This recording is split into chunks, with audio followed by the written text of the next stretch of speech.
Bilbao acoge durante 10 días a un centenar de científicos e investigadores de todo el mundo en el curso organizado por la Organización Europea para la Investigación Nuclear de Ginebra, un curso en el que se analizan los asuntos más relevantes sobre la tecnología de los aceleradores de partículas de alta potencia. Primero, muy satisfechos porque estamos recibiendo aquí a 100 investigadores, 100 científicos de la Escuela de Aceleradores de Partículas del CERN. Todo el mundo conoce la importancia de este centro en física de partículas, en aceleradores, y realmente esto significa el hecho de que el CERN haya elegido Bilbao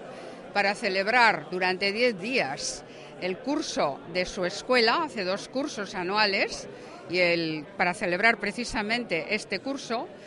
pone de relieve la importancia que va cobrando el centro SS Bilbao en aceleradores de partículas y el hecho de que ya nuestra colaboración con el CERN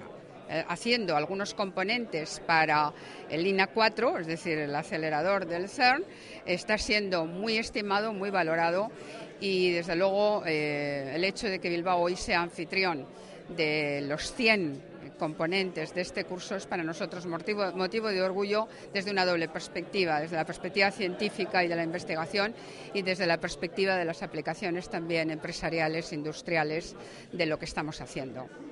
Un evento que pone a Euskadi en una situación relevante en el mapa de la investigación científica.